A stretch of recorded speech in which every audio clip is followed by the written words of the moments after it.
Hi, everyone. I'm Kristen Savelle, Co-Executive Director at the Rock Center for Corporate Governance at Stanford. My guest today is Nora Denzel, a Silicon Valley technology executive with extensive operating experience in technology leadership roles and governance experience in public, private, and nonprofit board roles. Nora currently serves on two public company boards, Advanced Micro Devices, or AMD, where she is lead independent director, chair of the NomGov committee, and a member of the Innovation and Technology Committee, and Jen, formerly Symantec and Norton LifeLock, where she's a member of the Technology and Compensation Committees. She's also a board member of the National Association of Corporate Directors, or NACD, and served as co-chair of the 2024 NACD Blue Ribbon Commission report on technology leadership in the boardroom. Nora has served on many other public, private, and nonprofit boards during her distinguished career. Before transitioning to full-time board work, she served as interim CEO of Redbox and held several C-suite leadership positions in technology companies. Welcome, Nora. Thank you, Kristen. Happy to be here. Glad to have you. It's now February 14th, 2025. It's been over 2 years since ChatGPT first exploded onto the scene. And while some companies have implemented pretty robust governance frameworks, a lot of other companies are still struggling with how to deploy and oversee AI technologies. So recognizing that AI oversight will look different for different companies, are there things that all boards, regardless of company size or life cycle, should be doing right now to oversee the company's AI-related risks and opportunities? Yeah, great. That's a great question and great observation, Kristen. I think, yes, there are things that all boards should be doing, but I do think what those things are differ by what kind of company you have and what it is you're producing. I kind of try to simplify it back. There's a McKinsey model that just came out, and they classify our companies into shapers, makers, and takers. And you might even be a combination of all three. I would put aside the shapers. I would say those are the people that were way into this way before November 2022. So that could be NVIDIA, AMD, it could be Cerberus, Grok, there's OpenAI, et cetera. So they have a different thing going on their boards. But most of us are takers or makers. And a maker means it is something that you're putting together either to use inside your company to make decisions better or delight your customers, or something you're putting together with AI that you are then going to sell, whether it's your services, a service, consulting service, or it could be a product.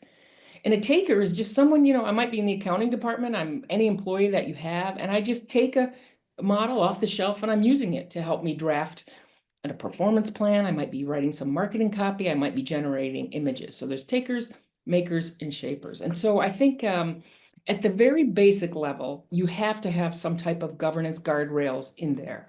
And included, there's a lot of different ones you can get off the shelf, whether it's NIST or from the World Economic Forum, et cetera. And they talk about the ethical uses of AI. It talks about transparency, model transparency, the data being accurate. So I think you have to have governance in place and have some kind of framework for that governance. And so this is kind of a different kind of technology than we've had before, where the governance, we didn't really have that, when you're putting in a new SAP implementation in, we didn't really have governance. So I think one is governance and usage. Two is I think you have to have a robust communication plan, talking to employees about should your job change, what your theory of the case is, meaning I'll let you experiment with it, but you want to try to stay in this playpen because this is what we're trying to make as a company, and also being transparent about job changes that could be coming in the future. Right. Well, you mentioned frameworks, and you have considerable experience overseeing AI and other emerging technologies as an executive, as a board member, and also through your role with the Blue Ribbon Commission. From your perspective, what is actually working well in terms of frameworks and guardrails for governing AI?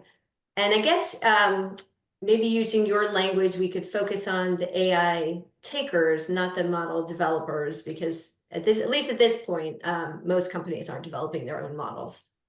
Yeah, you're absolutely right. And I think in terms of framework, there's different types for different things. So for example, when you have such a general purpose technology such as this one, it can affect every single department every single product in every single industry. And I know that sounds like hyperbole, but it is much like electricity or the internet or mobile. So if you step back, some of the frameworks are, what are the use cases that we're going to focus on in this experimental stage?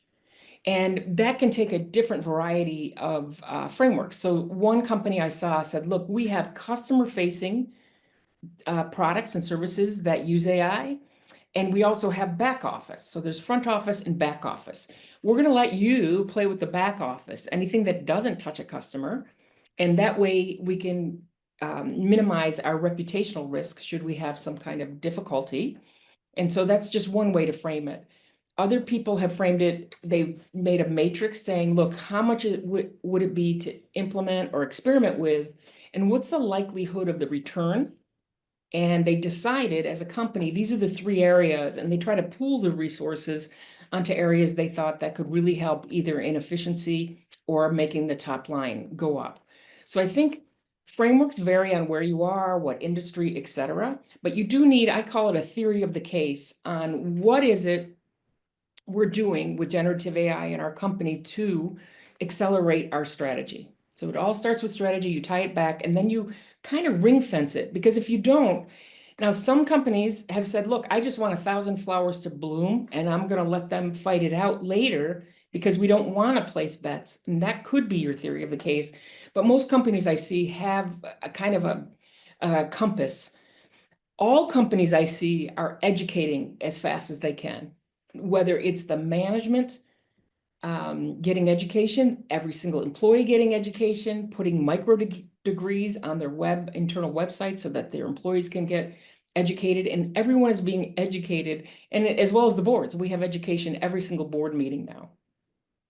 Great. I want to follow up on a couple of points that you made. One was you started to mention use cases. So I'm curious, what are you seeing in terms of how companies are using AI? And then I'm also curious what mechanisms you found to be effective in keeping the board informed about those use cases.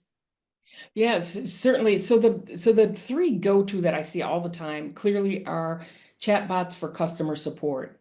And there's a lot of moving parts in that, and people that went early. I remember this car dealership in Gilroy, California, went so quickly on that that someone was able to reverse engineer the chatbot and get a like $1,000 price on a brand new Ford truck, and that was, Yeah. it was off by about $35,000. So you don't want to go too quickly with that, but that's the one area everyone seems to be um, uh, circling around saying that's a really big opportunity, not only to enhance customer service, but also to become more efficient and have your employees do higher level things and provide better and different customer service. The second one that everyone's all over, and it's not surprising, is software engineering. Most software engineers I know, no one likes the drudgery. I like, if you're not in that, I'd like to think about it like you're going to paint a room. When you go to paint a room, it's like 3/4 of taping everything and moving the furniture, all the stuff you have to do, and you barely paint, and then you have to put everything back. So in software engineering, all that is taken away from you, and you can just paint and use the creativity that you have rather than the drudgery that most of us had to endure when you want to make a program. So I've seen that a lot, and the numbers vary between 5 to 30% productivity. And the way you measure that is how much of the code that the co-pilot suggested was used without changing. That just, it wasn't a creative partner, it was more of something that was accurate and we could use it right away. So it's making a 1x engineer probably a 5 to 7x engineer, and the 10x engineers I didn't think could get more happy, but they're really thrilled that the drudgery is taken out. So software engineering is certainly, and it's not surprising because they may understand the models better and are able to manipulate them better than someone that doesn't understand how it works. And the third is in content creation. I'm seeing that everywhere, whether you're doing blog posts or any kind of content creation, especially in the marketing areas or in some kind of creative industry. Those are the three big ones that are kind of like no regrets, that you'll probably get something out of it. It's definitely suited for that. And then I want to come back to my question about how are boards staying informed about these use cases? Are there certain mechanisms you've seen work well? Yeah, so first of all, I think boards have to start, I call it the 5 C's model, and one is clarity. You have to have clarity on the board with management on what should come to us and what shouldn't come to us. And it sounds like it's a basic question, but it's pretty complicated. So for example, some of these you can do without a big capital outlay. So some boards say, look, unless the capital reaches this much, you don't need to tell me what you're doing with it. Others do it back office, front office. Others do it just as Horizon 3. So they might have kicked up a technology committee and they're double clicking on it in the technology committee. And the company's really focused on education and training and doing minor things with it while they sort out what's going on in their bigger market. Typically, those companies are ones that know they're not going to make a model, but they're going to be a taker. And so they're evaluating all the products and services that they're getting inside the company, looking at the terms and conditions, making sure their data isn't leaving the company. So the takers are really just kind of waiting and seeing chatbots come in on Salesforce or come in on their software platforms. So the whole answer to your question is it depends, but you have to start with clarity. And some boards are having trouble having the clarity because they don't have the education yet. So if you don't feel you can have a discussion on what should come to us and why, the whole board needs to be educated. And sometimes management has to be educated along with us to be able to be clear on what should come, what shouldn't come, and how are we going to govern this. Great. Well, let's talk about education. The recent Blue Ribbon Commission report highlights 10 recommendations for technology leadership in the boardroom. And one of those recommendations is, and I quote here, establish and maintain necessary technology proficiency among the board. And what does technology proficiency mean to you? Well, that's a great, the mean to you part is the most important because when I was co-chairing that Blue Ribbon Commission report from the National Association of Corporate Directors, we got in a big debate of what is technology proficiency. And so when you say mean to me, it's important because there's no standard. We don't take a CPA test or there's no doctor certification type of thing in this profession. However, what I like to think is, as a board, you need to have a technology aptitude now and certainly in the future. And so I call it air to ground coverage. And I think you need air to ground coverage, much like you do on finance, in technology inside the boardroom. And that's every industry, every board, no matter where you are, because as I said, this is such a general purpose technology that's going to change how we work, live, and play, for decades. And so when I first started in the board world before Starbucks and other regulations, Dodd-Frank, we weren't required to have a qualified financial expert. And now we do. We have a couple on the board. And so we have air to ground coverage in finance. And what I mean by that is every board member can ask the basic questions. What are the risks? What did you consider? What's the pros? What's the cons? And then some board members can get at such a low altitude, they know the individual broker's name when you're going to do a share buyback. I mean, that's air to ground coverage. Technology needs the same because I think all of us as board members, you can govern things at a very high level, but it's really hard to understand the answers. And if the answers are adequate, if you don't have somebody in the boardroom that can understand and drill down at the second, third, and fourth level. So I think you need air to ground coverage on technology, and you start with a skills matrix. Then I think the thing for boards is each board has to commit that they're going to move up a level in their technology proficiency, and they have to do a self-evaluation of where they think they are. And it might be by adding new members, it might be by taking specialized classes, it might be by bringing experts in the boardroom. You also want to make sure you don't only have management educating you because they're coming up to speed as you are. So those are some of the things we have around education is there's nothing defined, but each of us as an individual has to improve, even if you think you are the technology expert because it changes every day. And the board has to have air to ground coverage. And you really want to aim toward that as we go further. So what are you doing to educate yourself Yeah. about AI and stay on top of all these new developments and be specific if you can, right? If there are certain Sure. podcasts that you found really informative, Okay. it'd be great to share those with the audience. Well, yeah. So, okay, first is I might not we've been in this for a long time on the boards that I'm on, but I would say uh let's see. First, I think everybody should learn prompt engineering. Prompt engineering is how you work with large language models or small models or finely tuned models. Over time, the prompts that you put in will be masked from you to make it much easier. Even though we speak in English, right now you have to be pretty specific when you ask a model. Over time, people will put shells and shells and shells around it. It's almost like your car. In the beginning, you should know how to fix it, in the 70s because they broke down quite often.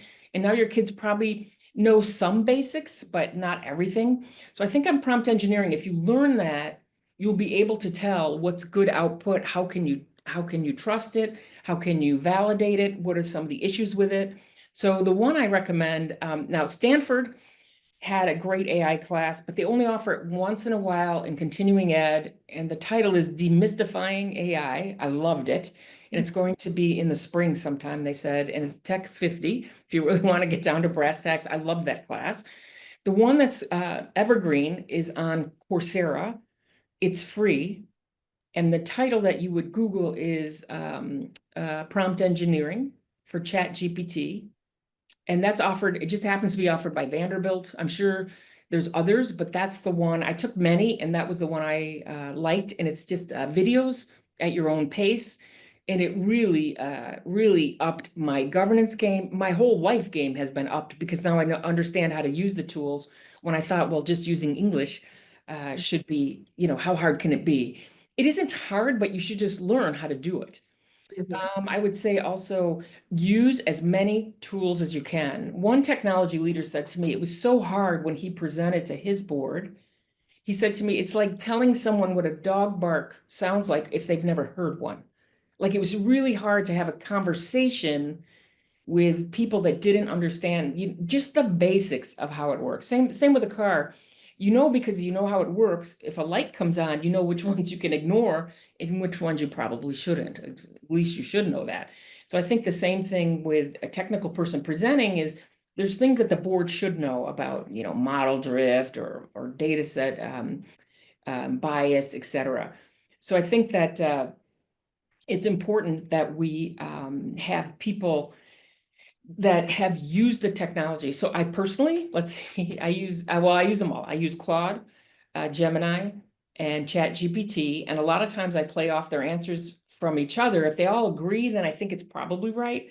If they don't agree at all, then there's some issue somewhere that I need to fix my prompt. Some of the ones, Perplexity, almost everyone I know uses that as well. It's a layer above the large language models. And then almost all products have LUIs now, which are language user interfaces. So whether you're using Kayak or Instacart, et cetera, you're able to converse with it. I use a lot of tools. One of them is called Adify, and it will summarize YouTubes. So then I can have a conversation with a video that I haven't watched, such as, oh, Kristen was talking. Did she talk about this? At what point did she say this? What did she say about my company? Did she mention me? And so I can have almost every single document you can have communication with.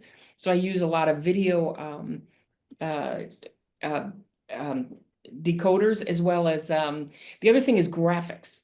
I use napkin.ai and it makes McKinsey level graphics from text.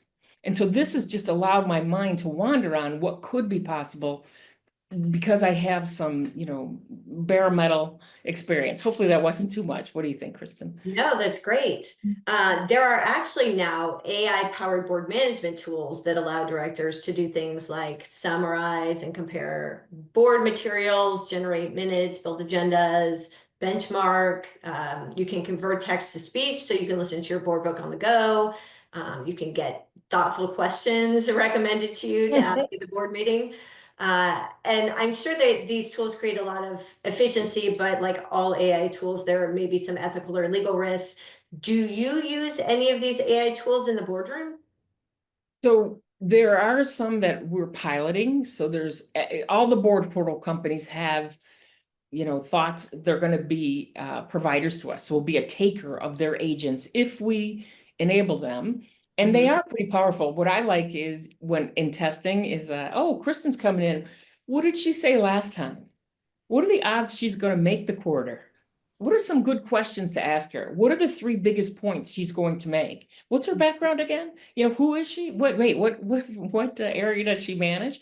And so you can certainly do that because those of us that have used portals so long know using a board portal is like going back in time. Just to try to get a search or try to see what you said last time is very difficult without copious notes that we've taken, but you're always advised not to really take a lot of notes. And as you know, annotations in the board portal are usually erased within a couple, maybe 6 weeks or 3 months from the board meeting, just to take them off of the portal.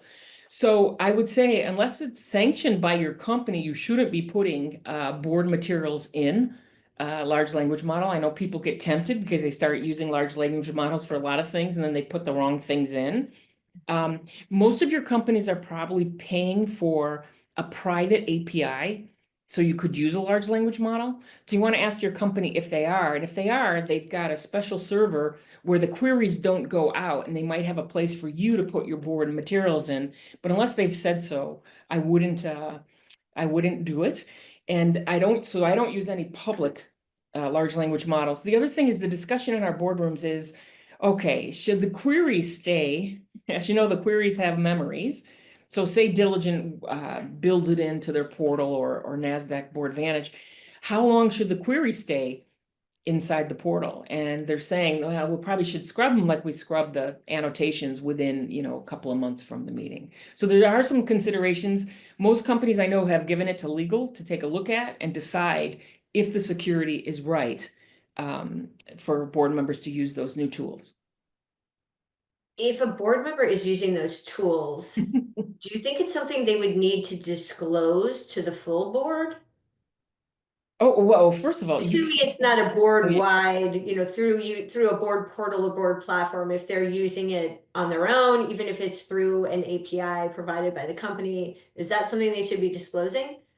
Well, I think boards have talked about it. So for example, your general counsel or the secretary, because we know on these materials, we never even email them. I mean, they usually stay lock and key inside that board portal, or we download it into the briefcase that's associated with the portal, and you only can get through it through multi-factor authentication. But yeah, I think so we know not to put anything like that into like ChatGPT or something. But the company would have had to give you some kind of logon and credentialing to use the API that doesn't let your query out of the building. So your board secretary. So normally it has been a conversation. I look to NomGov to lead the discussion and to have legal vet, what the portal we are using, what they have, and then there's new tools for board members. Again, that you want to make sure that your board secretary vets. You have to be very, very careful with these. I'm glad you brought up NumGov. I think many directors are still grappling with whether AI is a full board issue, a single Mhm. committee issue, whether oversight should be split among various committees, or whether they should create a new AI or technology committee. What do you think works best? And if your answer is that depends, as it so often does, can you shed some light around how boards should be making that decision? Yeah, so you mentioned the NACD Blue Ribbon Commission report on, the board's role in technology governance. And that provides a lot of the questions. It doesn't give you a one size fits all. It's written for directors and by directors.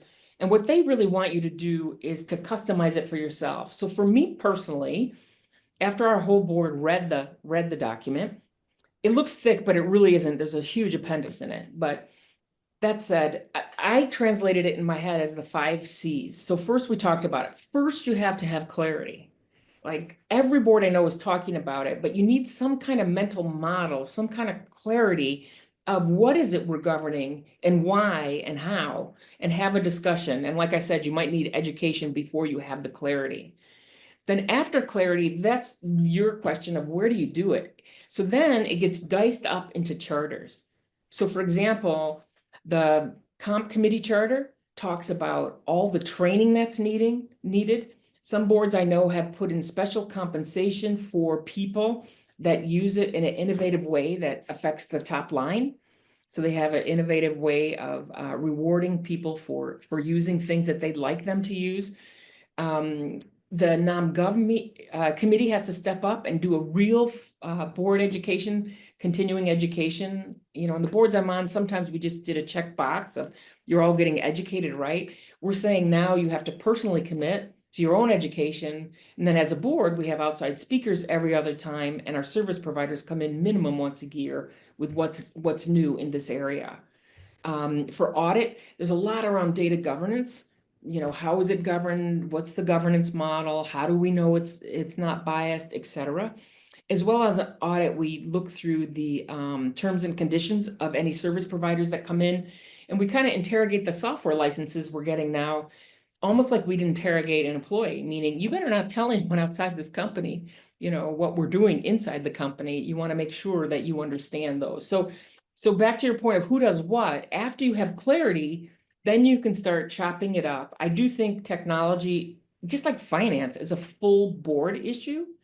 And whether or not you have a technology committee, again, depends on where you are in your life cycle, if you're shaper, maker, or taker.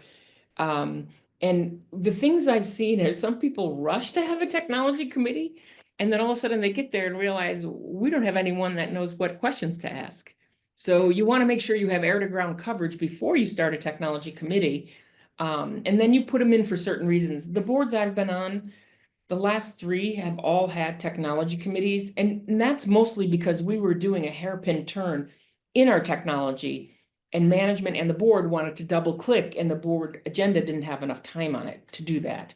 So we knew it was for a special purpose, and then every year we ask if we need it again. But I will say this, anecdotally, I've definitely seen a big surge in technology committees on boards. The last time I looked through the proxies, it's in like the 20% range, and it came from like the single digit range. So I definitely think we're going to see it go up. Got it. Okay. One thing we didn't cover extensively in the AI video series is data oversight, which I think is really important. So I want to make sure to touch on that here. Because without data governance strategies in place, data can be vulnerable. Companies may not be able to take full advantage of their data or capitalize on new opportunities. And that can hinder the company's ability to successfully implement AI or other emerging technologies. So Nora, what does good AI data governance look like to you? And what can boards do to help? Yeah, so I think first it starts with a mindset shift. I've really noticed that there's like a nuance coming in with generative AI that I'm not sure everyone had their arms around. So for example, when we talked about data before, we kept saying, you know, data as an asset, you might be able to sell it and monetize it. And, you know, it's a lazy asset. It's just lying around your company, and you could be using it to either take cost out or to enhance your top line. But the secret about that was you needed, somebody said it's like having like a well that's only can be dug into by really highly paid people with really arcane tools. So it was really hard to get out. And then the other thing is not many companies are data companies. I would argue Google is one. Facebook is a data company that uses, you know, social networking as its distribution method. But most of the companies are not data companies. So then you think, well, do I really need to step up on data? The nuance with general AI is this.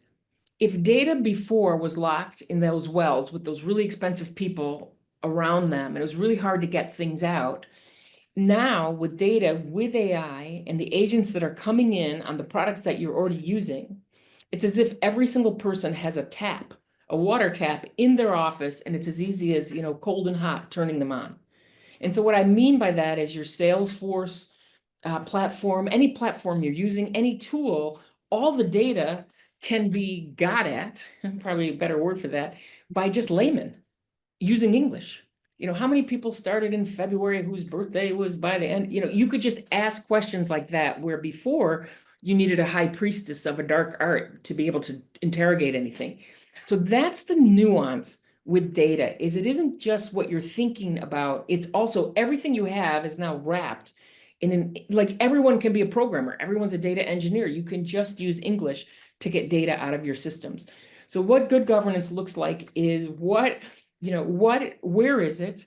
Who owns it? What is the governance model? What is our life cycle management like? How do we ensure people that shouldn't get access don't get access? How do we ensure it's not biased? So we need to get an apparatus up, much like we do with cyber, on data. And that's a no regret move for every board, no matter what business you're in, because you all have data locked in little silos that are the key is going to be the English language quite soon. And you want to make sure that guardrails are in place that the right person, doesn't get the wrong data.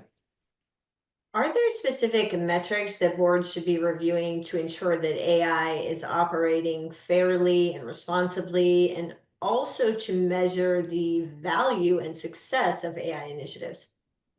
That's a great question because it's very, very, very early. And I've seen if I do it at a really high level, the easiest one I see is the efficiency one, meaning we're going to use AI to become more efficient in either it's software engineering we talked about, or technical support, post-market, post-purchase buyer behavior, whatever it is. And those metrics typically are employee experience, productivity metrics. It's probably metrics you already have, and they were going to be supersized because you're now doing it in a different way. Those are the easier ones. On the innovation side, where companies are testing, they're in like this proof of concept purgatory right now, just kind of trying things and then pivoting and trying it. They have a thesis, a theory of the case. So those are the tougher ones because it's really how fast are they coming down the learning curve? Because they won't have a business case. They'll have a business thesis or a business outcome, they hope, but they don't know how they're going to get to it, and they're going to keep trying and trying to figure it out. So you want to be careful as a board if your company is looking at making models, whether internal to delight customers or even external if they're going to sell them. You want to make sure that, I always say, the right question at the wrong time from the board is the wrong question.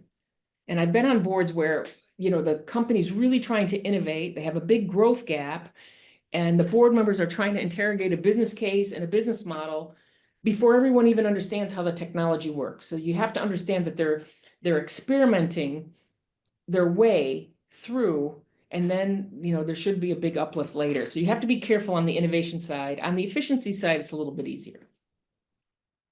As we wind down our conversation, I would love it if you could share some practical takeaways with other board members who are struggling with how to oversee both the opportunities and risks presented by AI technologies. Sure, I would say, let's see, some things. First of all, no regrets. If you don't know where to start with data. Another thing I would start with is technology debt. No one ever wants to hear about it. It is the most unglamorous thing you can ever have. Even though there's so many unknowns in the market going ahead, I do know the more physically fit, meaning there's some brittle IT systems there. Some of you still have mainframes or AS400s. You want to start to pay down your technology debt. You're going to need to anyway, so you might as well start. No one likes to talk about that. And then the education, not only for you, for the board, management, and all the employees. Those things are like, if you don't know where to start, those things cannot be wrong. That's the one thing I would say. On the 5C model, I would say, we talked about clarity first. We talked about the charters. Then you have to look at cadence. We started doing zero-based board budgeting in our agendas. And what we found was when we looked and we tagged all the conversations we had, we'd spent a lot of time in hindsight. And we figured, we don't have enough room on this agenda to talk about innovation and governance. We can't add new things on. And so what we're saying is go to zero-based budgeting, look where the hindsight is, see if you can make it more efficient, and really get into an oversight, foresight, insight model where you are really looking at the innovation. So cadence becomes hugely important. Like, we no longer have a strategy offsite or strategy once a year. We talk about strategy every meeting because things happen every single week. Something new is happening. Now, if you're a shaper, it really affects you now. If it's not affecting you like that, it will soon. So you want to make sure your board has like an adaptable governance model. We talked about composition, air to ground, and then the last is communication. What will you communicate in your 10K? What will you communicate to your employees? What will you communicate through your charters? You want to make sure that you have the right language. You have partners that can help you, but you want to make sure that you're communicating and as transparent as possible. So hopefully those are some pointers. Those are my 5 C's. Well, let me throw that last one back at you. What should you be communicating in your 10K and to your employees?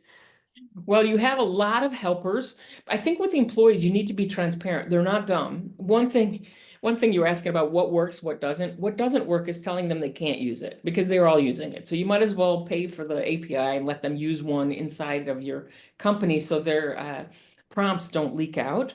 But what you should communicate, some companies have communicated, look, we don't know exactly, we know this will change our workforce. We don't know exactly how. We intend, when we need people, is to upskill and reskill you. And we want you to lean into this. Now, some of you might find it scary, but I'm telling you this is, I'm going to educate the heck out of you. We'd love you to lean in because we'd love to keep you and put you on something different. If not, in the unlikely event we have to, downsize, then you're going to have great skills to be picked up somewhere else. So try to be transparent, just by saying, oh, no, this will just enhance all jobs. Not one will go away. That's not really, you're not sure how many you'll add and you're not sure how many will go away. So you might as well just say, some may go away, some, we will add, but some will go away. So I think you want to just be transparent. For the legal documents, we definitely use our law firm partners to help us with that because there's a lot of questions of if you did use an AI model and didn't take its advice, are you then liable? If you didn't use one and it was available to you, but you didn't use it. So I think we're just treading carefully there and really taking our cues, especially with the new administration, the rules are changing. So we're trying to just be really thoughtful because as you know better than anyone else, once you say something in those documents, it's really hard not to say it again. Absolutely. All right, I'm going to end the interview with the same question I've posed to most of the speakers in this AI video series. So Nora, can you identify some key questions that all boards should be asking their management teams to understand the potential impact of AI on their businesses and to ensure the organization's use of AI remains safe, ethical, and aligned with the company's core values? Yeah, for me, I always just try to get back to their models. What is our governance model? What does the ethical use of AI mean to this company? And then I think on the innovation side, the best question is if some people were going to start from scratch in what we do or around it, something near it that would affect us, what would they be doing? And sometimes management pushes back saying, I'm so busy in the current product, in the current form, in the current year to do some kind of thought experiment.